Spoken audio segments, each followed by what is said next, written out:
Join us as we dive into the history, hauntings, and high strangeness of the world to try to better understand the paranormal. I will be your guide. I am paranormal researcher and investigator Eric Freeman Sims. Welcome to the Unseen Paranormal Podcast.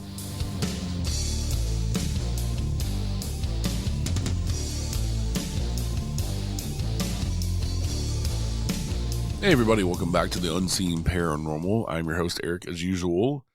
Today we have an awesome guest. I'm a bit under the weather, as you can hear, with possibly, allergies, sinus infection, something going on. So I'm going to keep this brief today. But anyway, we have a great guest today. I really enjoyed this conversation. His book is amazing, and it is called Ghost Theories, and it's about him raising his daughters for 5 years, his two daughters for 5 years in a haunted house. And they moved in because they fell in love with the house and did not know that it was haunted. And they started having all these experiences, and what I really like about the book, it's a lighthearted story. There's nothing negative or malicious that ever happened to them in this house, but it was very well written. You get to know the characters really well, and it is a nonfiction true story. So Mr. Kent J. Wolfe was the father, and he's the one that wrote the book. So y'all sit back, relax, and enjoy the show, and we'll talk to you next time when I'm feeling better. So y'all have a good day. Stay safe out there.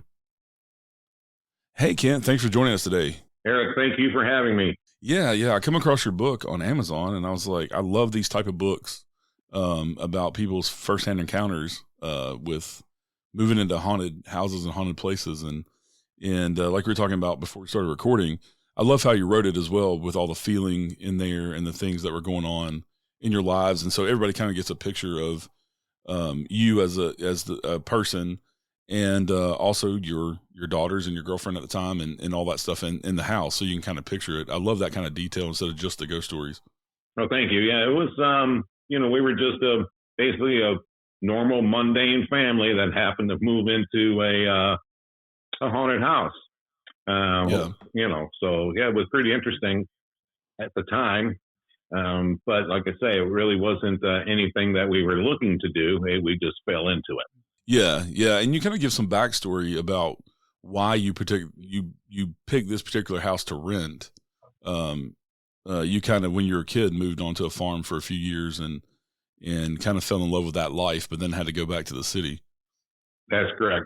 Yeah, I really like the rural lifestyle, the old farmhouses, the country. You're not crowded in. So when this house came up for rent, I was very, very excited about it. I thought, and I knew where the house was because I'd driven by it a lot, so I knew where it was.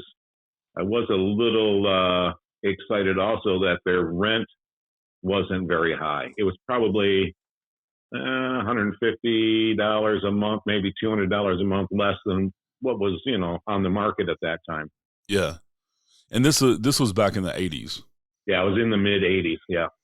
So put that in perspective for people thinking, well, my rent's not that cheap nowadays. Yeah, it was in the mid 80s. So yeah, rent's not that cheap now. We lucky to get a nice house for $450 a month, Yeah, you might get a cardboard box for $150 a month. That's it.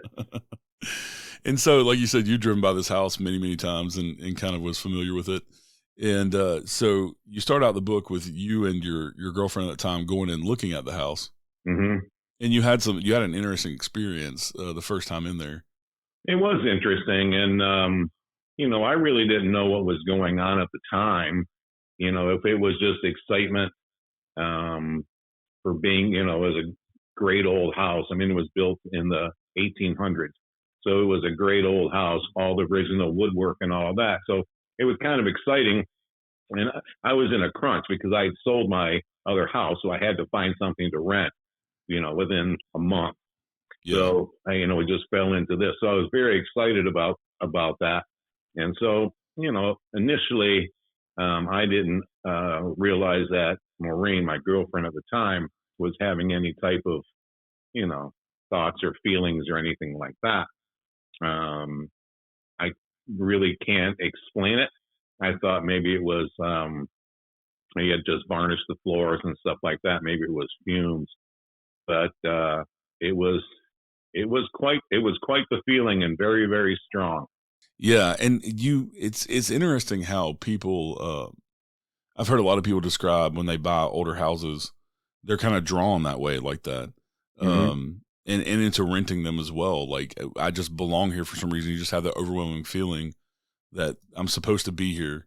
And a lot of those houses end up being haunted. So, it begs the question, is that the spirit saying, "Oh, I pick you for whatever reason. I know you're a good person," or whatever their reasoning is. I pick you to deal with this, or the universe, because you were skeptical, the universe or God or whatever said, "Okay, I want you to go through this experience." So it opened up your mind. Yeah, very true. Yeah, maybe the spirit or spirits that were there thought, "Hey, this guy's a skeptic. We're gonna change his mind," that Yeah. kind of thing. But yeah, the feelings were very strong. And it was like either I needed to live there, or I used to live there, or I had been there. I mean, that was kind of the it was very comforting in the house. Like, hey, I know this house. Yeah. I've been here. I used to live here, and I don't really know how to explain it even to this day. But it was just kind of an overwhelming feeling that I had. And even so things just started happening the first time you took your daughters there. So you ended up getting to rent the house, and the first time your daughters went there, they were 9 and 7, I believe, if I remember correctly. Yeah, they were 7 and 10. Yeah, 7 and 10, and so they had some experiences, but you weren't convinced yet. No, I wasn't. I was outside when they were in the house exploring after we finally were renting it, and I took them over there to show it to them. And they had some experience with noises, and they thought somebody was walking up the stairs, which initially they thought it was me. They were in my daughter's, there were 2 bedrooms upstairs, which was going to be mine and my youngest daughter, Ray. So they were upstairs exploring around, and they heard some clunking and walking, and no voices or anything like that. But then they looked for me, and then they saw me outside. So they were convinced that somebody else was in the house. Now, whether they thought it was a ghost or if they thought just somebody was in the house, but Yeah. they did scramble outside. So I had to take them back in and try to prove that it was just all normal, natural sounds that old houses make, basically. Yeah, and going into, because that house, part of it was built a long, long time ago, and then it kind of added on as a family home. Yeah, they added on a garage to the back and laundry room, bathroom and stuff. Of course, in the 1800s, there wasn't any interior bathroom, Yeah. So part of the house was really, really old and had been an old farmhouse. I'm guessing probably its entire life it had been a farmhouse. Correct. Yeah. And most of the things that happened were in the original part of the house. In the front part, which is, the original part, they used to have a small kitchen, but they did expand the kitchen out. So most of things happened in the original section of the house. Yeah. And it's interesting. I always find it interesting talking to people like you who had younger kids and trying to want to protect your kids in different ways. Not necessarily something that's evil or that's threatening them, but also protect them from not being scared to move into that house because of the things happening. Right. Yeah, and like I say, for quite a while, I wasn't convinced of anything. I just thought it was, different natural noises, So when we started hearing footsteps and stuff, yeah, well, it could be anything kind of thing. But yeah, I wasn't, convinced we lived in a haunted house. Now, Maureen was. She, she was convinced about it. And my oldest daughter, Sherry, who was 10 at the time, which I didn't know it at that time, but she had experienced some things as well on her own, and it didn't really scare her. Yeah, and so she just had a interest in ghosts or a belief in ghosts, just in general. Mm-hmm. Yeah, Maureen, you mean?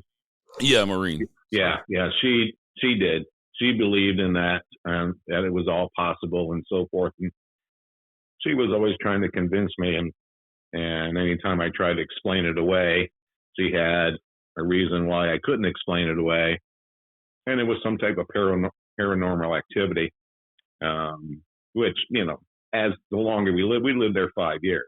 So the longer we lived there, the more things were happening. But really, it's hard to put into, the book is kind of chronologically in order, but there were things that happen throughout. But when, the first time we heard, the footsteps upstairs after we moved in, there wasn't really any reason, no explanation I could come up with on what would cause that.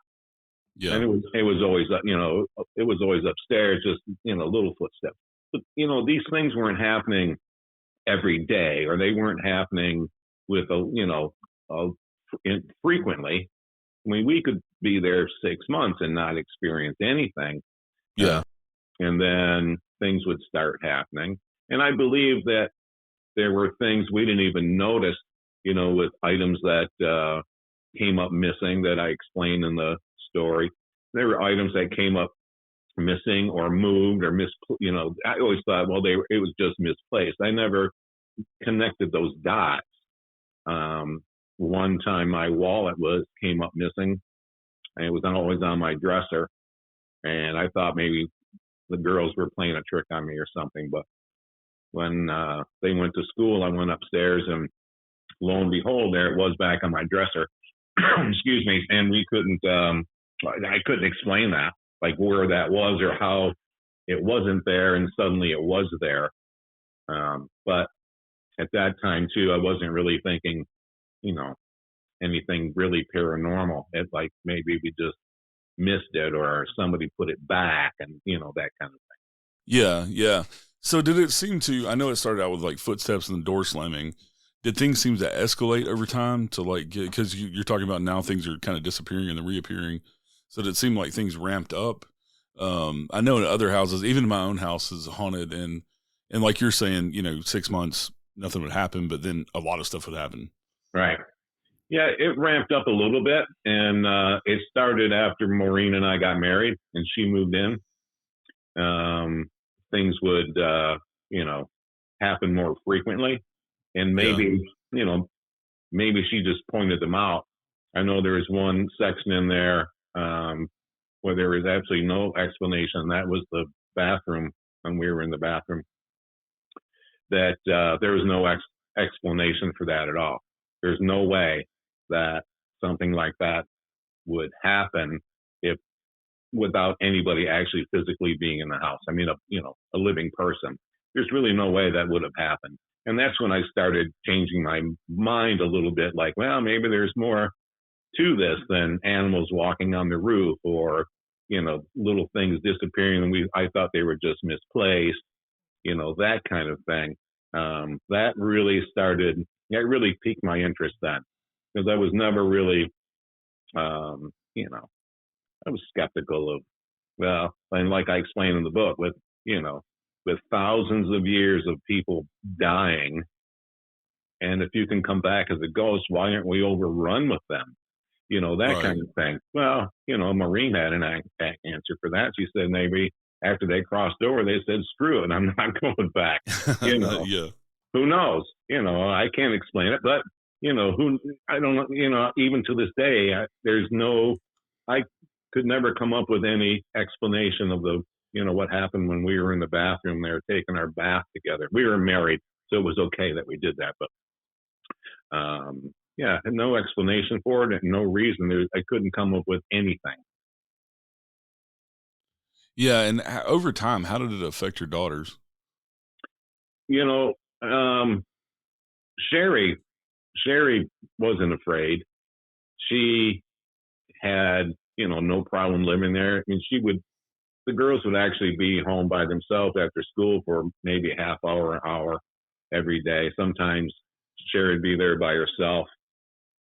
Ray, on the other hand, she was younger. Yeah. She wasn't as, she was a fraidy cat like I was, when I was a kid. So it did affect her some more when she was younger. Later on in life, she really liked it. I mean, she has great memories of it, and actually had a good time. We actually wanted to buy that house, but the owners weren't ready to sell yet. Yeah. So we were thinking of actually buying it, and unfortunately, it didn't work. But after things started, it was probably like a year and a half after we lived there. just sitting around and talking at the dinner table, the girls would say something like, "Hey, I heard somebody walking upstairs," or "I heard a door close downstairs," and then they would think that I just came home and I didn't, and then they thought, well, maybe the wind just Yeah. closed the door, that kind of thing. I started taking notes. I have a journal. I started writing things down and just, kind of compare notes with people. So anytime they came up with something, I would write it down and write down the date, those kind of things, so I could remember about it. And then decided I was writing some short stories and poetry and stuff then. And I eventually wrote this book as a short story. And then an author friend of mine read it and saw my notes and everything and said, you need to write a full book on this because you have too much information just to put in a short story. So Yeah. that's how that started. And that was years later. I didn't start writing that until, later 2000s, like 2007, 8, something like that is when I started actually, compiling my notes and talking back to my girls and Maureen and, and that's how that all started. So we kind of collaborated on that. Yeah. And there's some stories in the book, that I found interesting because it seems like the spirits, whoever was there was kind of helpful sometimes. One of the stories that kind of stood out was, one of your daughters came downstairs for some water and the cabinet opened by itself. It's like, Right. hey, here are the cups. Yeah. Yeah. And we had just moved in. Yeah. So, and she didn't tell me about that until later, but we had just moved in and a few months before that, and she got up in the middle of the night and to get a drink of water and turn on the light and walked in the kitchen, and the cabinet door that had the glasses in it, the cabinet door open for, so yeah. And I said, did they close it too? I was a smart aleck and still am. Yeah. Because I was skeptical. It's like, yeah, whatever, the cabinet door open, whatever, that kind of thing. And then just teasing her about it. But it actually happened. She swore that that's what happened. And I thought, well, maybe maybe it was open. She turned on the light. Your eyes get used to it. And she thought she saw it open, but no, it opened for her. Yeah. Yeah. And did other things happen like that where they seem to be helpful? I've heard lots of stories of that too. Not too much as far, that for me, I think that little apparition, liked to play tricks on me, hide Yeah. my stuff, that kind of thing, to let me know it was, something was there, but nothing that was helpful. Now it did, one afternoon, this was a few years after we lived there, Sherry was doing her homework on the couch. She was the only one home. And the mail came. Of course, you got to walk out to the road to the mailbox. Yeah. So she went out there. She came back in, and her backpack and her trapper keeper and all those things that she had in her backpack were off the couch, and the backpack was gone. And she looked and looked and looked for it. Then she finally found it. It was underneath the dining room table, and everything was neatly zipped up. And she was the only one there. It didn't scare her, but she thought it was, quite interesting. But she didn't tell me about that right away. It was a while later. We were discussing something, and she brought that up. But she never, when I came home, she didn't say, "Hey, Dad, something moved my backpack." And I don't know why. Maybe she thought, well, she knew I was going to tease her about it. What are you Yeah. doing to get out of homework? That kind of Yeah. stuff. So, she was probably a little,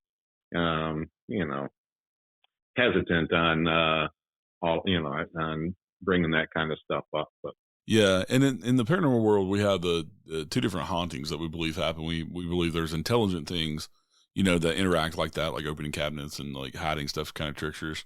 And then you also have like what we call residual, which is kind of the footsteps that just happen all the time, doors opening and closing. mm-hmm. So it's interesting to have all of that going on and try to work through, okay, what's actually something that's interacting with us and what's just something that's just, phantom noises.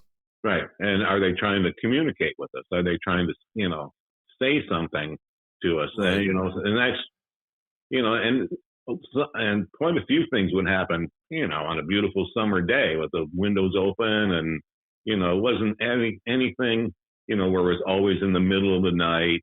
It wasn't always if only one person was there. So I mean, there were things that happened when all four of us were there, and we all experienced it at the same time. Um, and then the cat was pretty interesting. We got a cat, and it would act just like it was being scratched and petted, normal. So if you're ever around a cat and you bent down and rubbed its back, its tail goes up in the air and it arcs up, stuff like that because you're petting it. Yeah. It would act like that quite a bit, and then lay on the floor like it was pawing at somebody's hand as it was being scratched, and that would go on and right in front of us. And then it would be over, and the cat would jump on the couch, and we would be done. So that happened too. So, which was interesting. There was the first time it happened,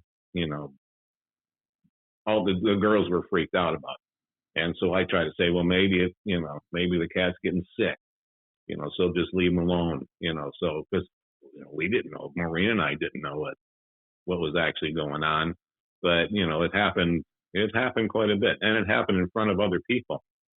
Yeah. I didn't put all of that in the book, so yeah, so it might have happened 3 or 4 times when other people were there. If we were having a party and people were over for dinner, or family, the cat would do that then, and they go, "What's wrong with your cat?" And just leave it alone. leave him alone. He's got hip problems or something.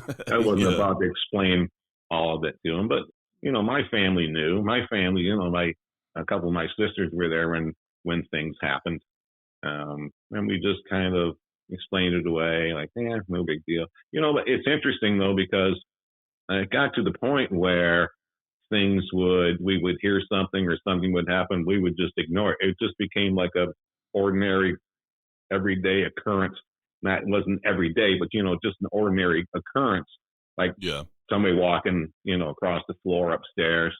It's like, and we'd all look up and just say something like, footsteps, that kind of thing. And it was never menacing there. We never felt, like we were in danger. And like Maureen said, if something was trying to scare us out of the house, why did we have those feelings when we went there and looked at it? So why didn't it try to scare us, out of there instead of inviting us in? Which is true. And nothing really, truly frightening happened. It was, except to Ray, and I don't want to give all of that away, but, but, and after that point, it's like, okay, so there's no denying anything now. But even after that, the girls, it was about another year we were there. Even after that, the girls liked it there. They had no problem being there by themselves, that kind of thing. So it was never menacing. Nothing ever menacing happened. There were voices, there were things that, might disappear. There's an interesting thing with the washing machine. And, I thought there's no way it would happen. Well, Maureen and I did an experiment, and sure enough, it did, so, so like I say, it was interesting, and it was never frightening, and it never, things didn't happen, every day, we can go months without anything. Yeah, and with the washing machine, you would put clothes in and like start the load and go off and do something else like you normally do when you're doing laundry, and come back and the lid was up and the washer's not even on. Right. Oh yeah, and that happened quite a bit. Yeah, the lid would be up, and when that first happened to me, I thought, that was the only person home. It was when the girls had their first day of school after we moved there.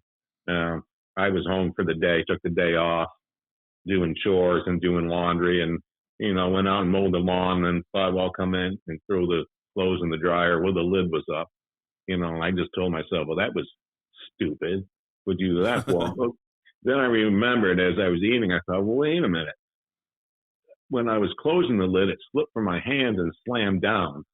And I picked the lid back up and then set it, make sure it wasn't like bent or anything. I set it back down. So I knew that lid was down. Yeah.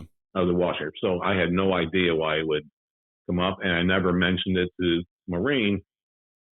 It came up one day when actually her and I were doing chores around the house, and the lid was up, and I told her, I said, I left the lid up on the wash machine again. She said, what do you mean again?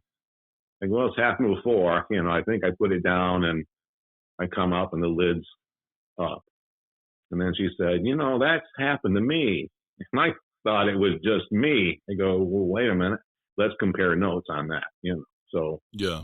we did our little experiment, and then knew for a fact that it wasn't just being forgetful to put the lid down.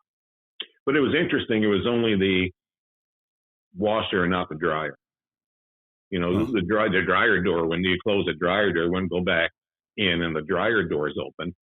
Yeah. One thing too, over time when I was looking at notes and compiling and started writing, a lot of things revolved around water. We had the bathroom things, kitchen sink faucet. We had the washing machine. Different things. So a lot of things revolved around something to do with water. And I don't know if there was any correlation between it, or but it's just kind of interesting that it was kind of water related. Yeah, that is interesting. Around water, and there's some paranormal theories around that with water running under structures and things. But I've never that is interesting. Another thing I never heard of, and I'm sure other people have this. I've just never heard stories. Is with the cat, being petted by what appears to be a ghost.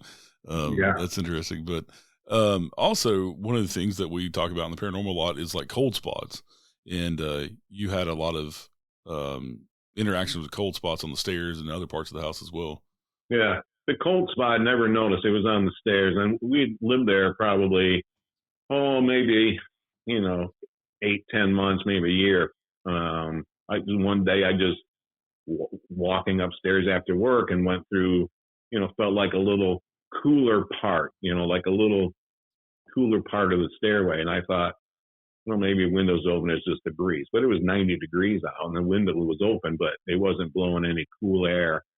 So the cold spot was there. And of course, the girls, when they found out about it, hey, how come this spot? Dad, this spot feels a little colder here. Yeah, I know. There's just some air coming up from the basement and it's blowing through a crack in the steps. So, okay, you see, explain that away. But there wasn't any crack under the stairs. We investigated that a lot, and the area was measurable. We measured it. Maureen and I did. But it was so common to have it, and it was always there. Once we found it was there, it was always there. So when we were walking upstairs, even Ray, so she's 8 or 9 then, and she's walking to a cold spot because she's walking through it. So that's how commonplace it was. It wasn't scary or anything. It was just something that was there. Maureen thought it was a portal. That this is the portal going between, dimensions or the afterlife and stuff like that. It's like, okay, well, maybe you'll let me stick my head in there and see what's going on inside the portal. That never did. Right. I don't know. That's an interesting theory because especially thinking about, okay, this activity comes and goes, for months, nothing. And then for months have a lot of stuff, Right. That's interesting. Like, where do they go? Are they building up energy? Like, why is it like that? And a lot of locations are like that. Yeah. Or maybe they were there and just had nothing to say about it. Yeah. Like they're just watching TV with us or whatever. But, and then the closet was, there was a lot of activity in our closet. So there were 2 bedrooms upstairs and then a great big landing when you get to the top of the stairs. And that landing was probably 8 by 10 or 10 by 10. It was a big landing and then a bedroom door on each side of it. And the closet would wrap around and went into between the 2 bedrooms. You could walk right through there. It was quite long. And we started having noises in the closet, clinking hangers and little rustling of clothes and, stuff like that. They started off pretty slow. Woke Maureen up one night but I actually, got out of bed and turned the closet light on to see if Ray, because it went to Ray's room, but she was walking through the closet or whatever, in the middle of the night. Yeah. But there were some hangers that were moving back and forth with clothes on them, and then some, you got metal hangers that had clothes and some not. So they were moving and clinking a little bit, and then they just stopped. And that happened. Once that started, that was probably the most frequent thing that happened in the house was something going through the closet or something coming out of the closet, noises, walking through. And with the cat, I thought at first the cat was in there, just, how cats are, but the cat was always on the bed. But yeah, that was the most frequent area for any type of noises or things that you couldn't explain was in that closet. Yeah, and it's interesting to have a closet like that going through from one room to another, because I think in the book you say it's like 14 feet long. Yeah, about 14 feet long. Yeah. Yeah, that's an interesting feature in the house. Yeah. What did your ex-wife, your daughter's mother, think about all the activity? Because I'm sure they went to her and talked to her about it. I never really talked to her too much about it until after, the book was published. I gave her a copy and she read it, and she remembered the girls saying some things about it. But again, it wasn't, you know, so somebody said something like, "Hey, Mom, I heard footsteps upstairs the other night." "Oh, yeah, what happened?" "Nothing. I just heard some footsteps." And then they don't tell her anything for 6 months because there isn't nothing happened, Right. that kind of thing. Of course, after, the Ray incident and toward the end there, then she knew all about that. But I don't think it was ever, Lynn never discussed it with me until Yeah. after the fact, but as it was going on, we were cordial and everything. It wasn't any type of bad blood. So Right. we got along okay. But it was Lynn's grandpa and grandma. So it was the girl's great grandpa and grandma. They, after Lynn and I separated, they would watch the girls, the babysitters. I drop them off, and they lived in a big farmhouse too, which is great. Um, so one day, quite a long time after we lived there, um, I think Ray was 10 then. So they were sitting around eating dinner and mentioned something about, it would come up occasionally, about somebody heard something. And Ray said, "Yeah, Grandma said the house is probably haunted. If there's a ghost there, the best thing to do is just leave it alone." And we had never heard anything from the grandparents about the house being haunted, or, they were always concerned for the girls and blah, blah, blah, but never mentioned anything to us. We were floored by that. And Yeah. so it kind of, it kind of helped the girls, like, "Oh, okay, well, I guess because Grandpa and Grandma once lived in a haunted house, and the pans would rattle and little things would happen, stuff like that." So that's why Grandma said, "Yeah, there might be a ghost there, but don't worry, it's not going to hurt you. It's living there with you. Won't hurt you. Don't worry about it." Yeah. So I think that actually helped them, and when Grandma actually told the girls that it could have been a year or two before they actually told us. So that might have helped, you know, relax them a little bit. Like, oh, well, I guess haunted houses or ghosts in houses are a normal thing, and don't be Yeah. afraid. Yeah. And with all the noises and doors moving and things like that and the laundry stuff, did y'all ever see any apparitions in the house? Oh yeah, yeah, yeah. We heard one time it was after dinner. Ray had found a couple toys up on her pillow, an old toy fire truck, which I still have, and a rubber ball on her pillow when she got home from school. So she brought it down at dinner, was playing with it. She said she just found him on her pillow. And I thought, well, maybe she got them from grandma or Sherry put them there, but didn't. She just found them. Well, that later that day, it was, after so it was evening. So the girls were outside with the cat running around. I could hear them, outside. And we heard footsteps upstairs. but they were moving quite fast. It wasn't just like a slow walk. It was like a, fast walk. Yeah. Well, then I realized that the girls flashed by the, front window. I could see them go by the front window and then around the side of the house. Then those footsteps went from the front window, which is in my bedroom, quite quickly across the landing and into Ray's room. And it did that a couple times. And then I realized whatever is up there is following them. So it was looking from one window, and the girls had run around the house. It looks out the other window, goes in the Ray's bedroom, and looks out that window. The girls come back around the house. It goes back into my bedroom, looks out their front windows. So I thought, oh my God, that whatever's up there is following them. So Maureen and I headed for the stairs, and as soon as we got there, I saw it was a flash. It was like a 1 second flash, but this kid running by, and I could see, and your mind just is trying to process as fast as it can. But I saw the kid. I saw his leg and a little black shoe going from the landing into Ray's bedroom. Maureen, actually, she was there, and she was behind me. She had a better view, but she saw a boy. She actually saw him. So we went flying upstairs thinking, there's some kid in the house. We both saw it. There's a kid in this house. So we looked and looked and looked everywhere, under beds and in the closet and everywhere.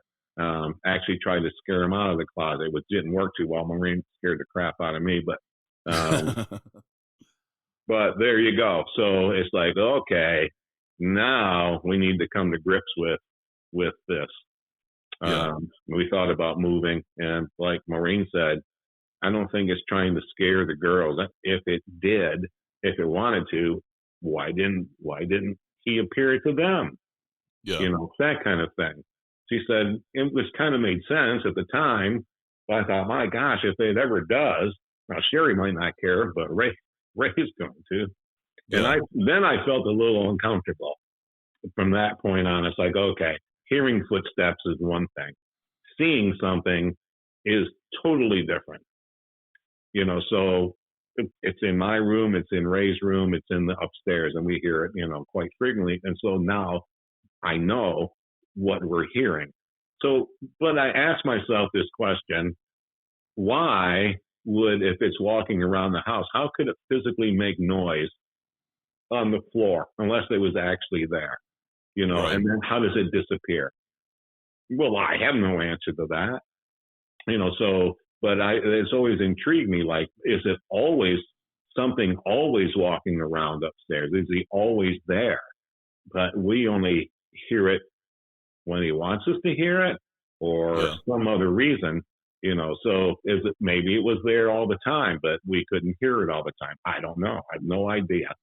Nobody, the little kid didn't explain it to me and sit down and go, hey, this is why you can hear me sometimes, which would have been great, so that was interesting. It was like, maybe he's just always there, but just sometimes we hear him, Yeah. So. Did you ever, since you're renting the house, did you ever talk to the owners and ask them about the paranormal activity? Well, so we're in a small town and we're renting a house, and I didn't really want to, like when we got the babysitter, when Heather, I didn't want her saying anything about it. And the reason is we're renting the house. If the word got around that we think the house is haunted and we moved out, will they be able to rent it? Right. That was my big thing. Like, I don't want this to get around that we live in this haunted house. That's why I didn't want, the babysitter to get freaked out, because if she told the other high school kids, I wouldn't have a babysitter. Nobody's going to babysit in a haunted house. So I wanted to keep that under wraps, but my main concern was, not affecting the rental value of the house, that kind of thing. But then again, they were renting it for less than market value to begin with.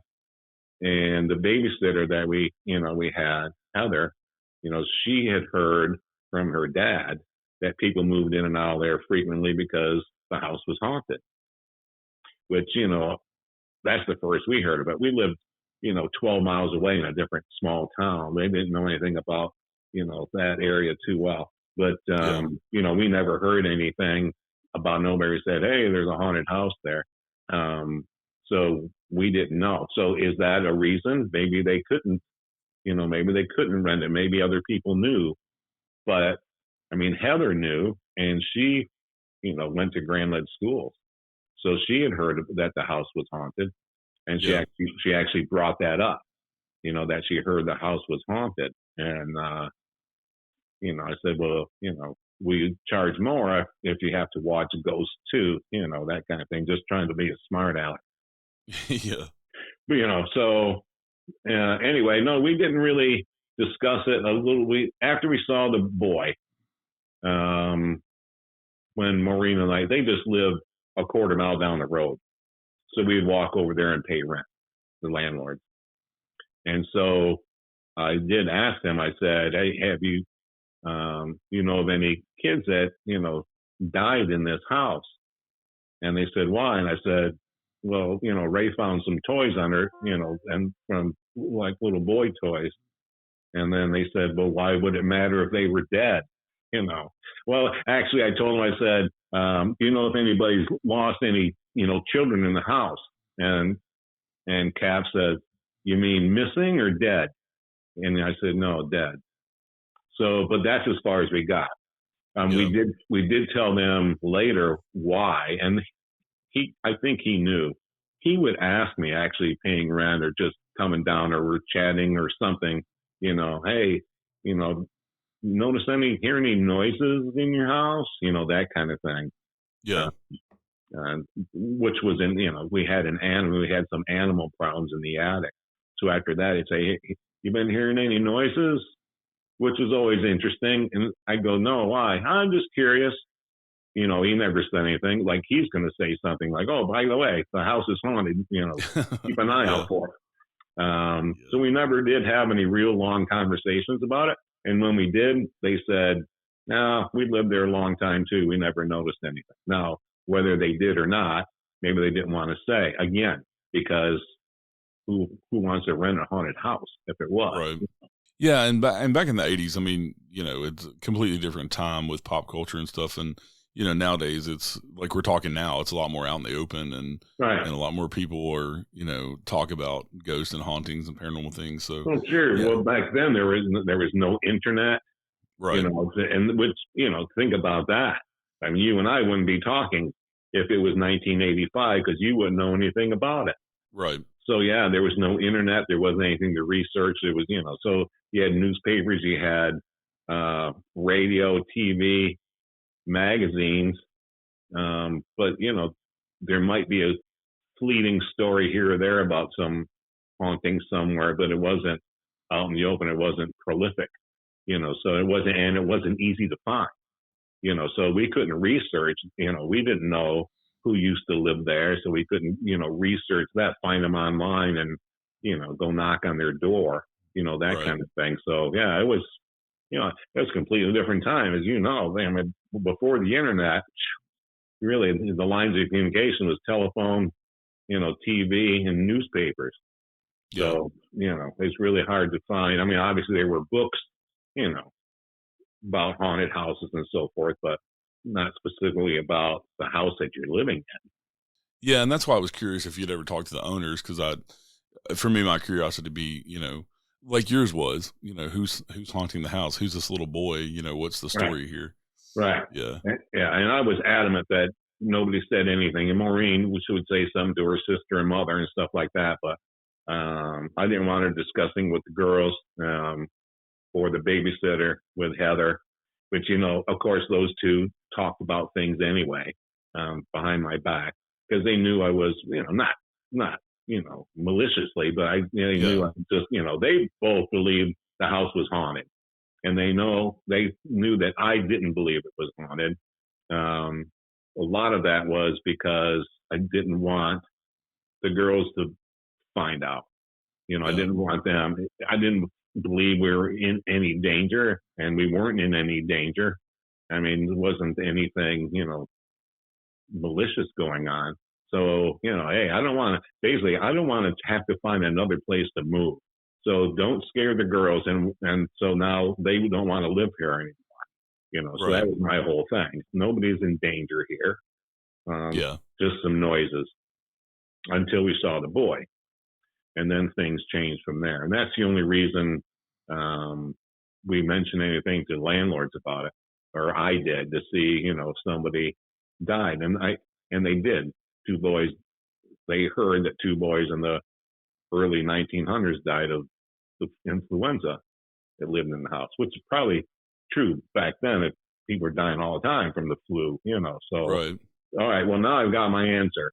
That was my whole thing. I'm done. I had my answer. I don't need to go any farther. I need to find out their names or anything like that. I didn't go look in the, archives of the newspapers to find out anything.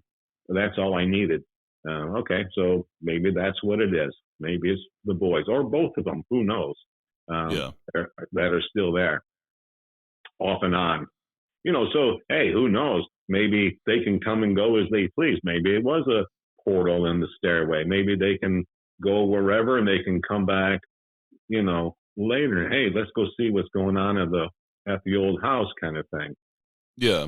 They found out there's two kids there now, so they're coming back even more.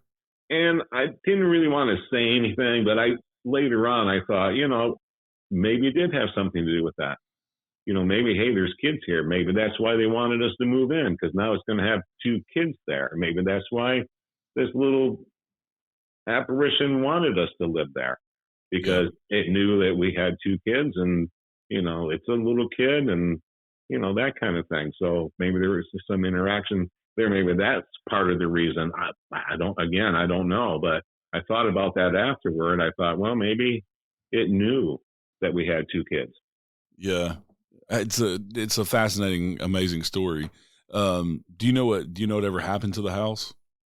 They did eventually sell it, but they were keeping it because they had lived there when they first got married. They lived there in the 50s, and the family bought the farm next door and they got the house. Then they wanted to, when the parents died, the landlords moved into their big old farmhouse. They wanted to keep that house and they had three sons. If one of the sons wanted to move into it, that's why they didn't want to sell it. Yeah. It wasn't, it had to be a pain. They weren't making a lot of money on it. And it's an old house and a lot of repairs, but over the years. But that's the reason. It must be the kids, they didn't want to move there, so they eventually sold it.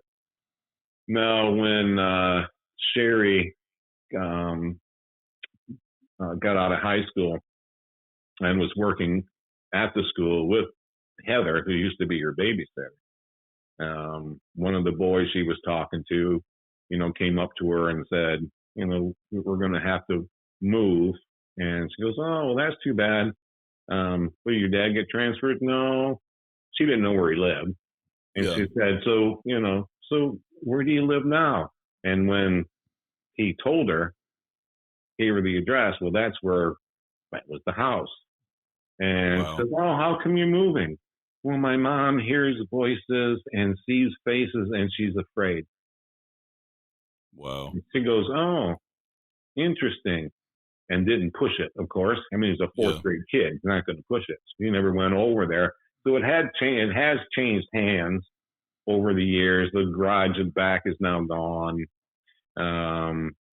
They remodeled it and so forth and so on. Actually, the people that live there now, I thought about mailing them a copy of the book. And then I thought, you know what? I probably shouldn't do that again because they go, oh my gosh, this is a haunted house. Maybe they didn't. Maybe it is. Maybe it's not. Maybe nothing's happening there at all. But then again, okay, if you attach that to that physical address, what would that do? Right. So now it's out there and people go, because obviously in the book, the address isn't correct. You'd never find this house if you wanted to, I don't think. But now it's attached to that house, and then rumor gets around, and then they try to sell it. Well, I'm not buying that. It's haunted. I read the book, So that's really the main reason. Now, if I bumped into him on the street somewhere, happened to, I might strike up a conversation. Hey, we used to live there. You did? Yeah. Yeah, we used to hear footsteps. You guys hear any footsteps? Yeah. So yes, no, who knows? But it'd be interesting. I think it'd be interesting. But again, I'm not going to initiate that. Right. if somebody figured it out and got a hold of me and said, "Hey, I know that house, I live there," then I'd have an open dialogue. Yeah. But I don't Yeah. want to initiate it. My daughter lives, 2 miles down the road from there now. So, but actually, one time it was for sale. Maureen stopped in and looked at it. And, hey, it's remodeled. And she never said to the realtor, I don't know if the owners were there, but she never said, I used to live here. Yeah. She just stopped in to look at it. So we're not trying to, to initiate anything or get anything going. I'm not too sure why, but I think it's just because I don't want, to have anything attached to that house and affect somebody else's value. Like if I lived in a house and somebody said, "Hey, that house was haunted and everybody knows about it," well, how the heck am I going to sell it now? Right. I'd be calling you and saying, "Come over and investigate my house for me." That's what I do. Yeah. So, and would that happen if it got out? Would they have knocks on the door? "Hey, here's a book about your house. Can Right. we, that kind of thing." So I'd rather just keep it quiet. Like I said in the book, I like to be invisible. I don't want the IRS to know who I am, anything, Right. Yeah. Yeah. Well, I really enjoyed the book and the story. And like I said, I love all the detail that you put in it. So you kind of get to know you and Maureen and your two girls, quite a bit. And even the two, the lady and the gentleman that rented the house to you, kind of described them really well. Yeah. And, I love how you ended the book with a picture of Buckwheat the cat. Yeah. Buckwheat the cat. Well, that picture, so Maureen was going, it was around Easter time, and she was going to the store. And at that time, you had 110 Instamatic cameras or whatever they were. Yeah. She was going to take the film in. Well, she noticed there was one more picture on the camera. So she happened to step out back, and there's Buckwheat on the table with some snow and a crocus in the pot. And she thought that was a pretty interesting pretty interesting scene. So she snapped a picture of it.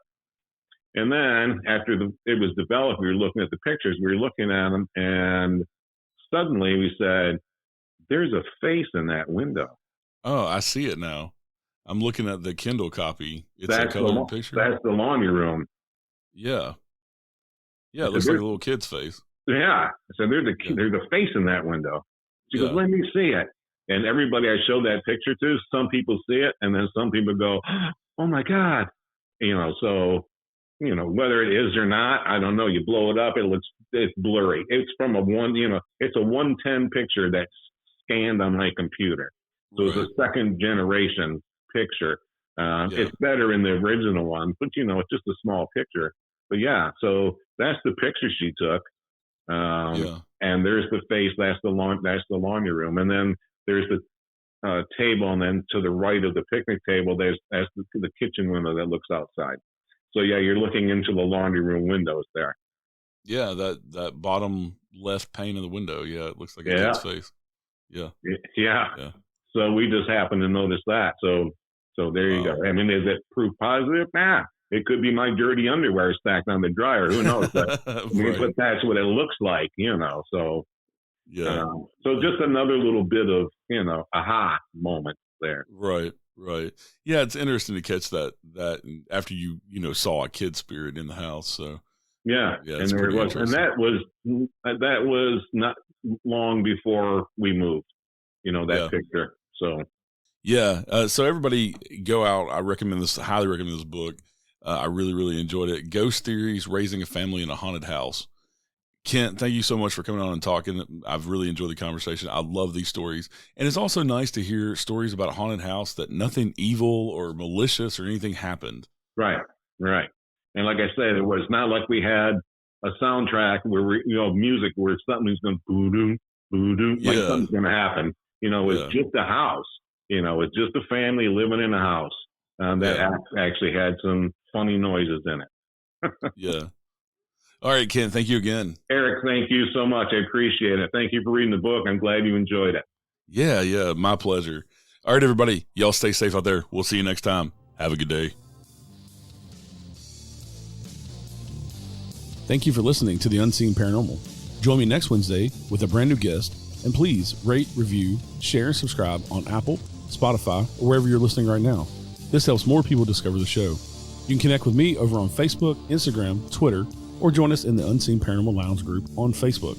Until next time, remember, some of the scariest things are unseen. You have come to the end of the line.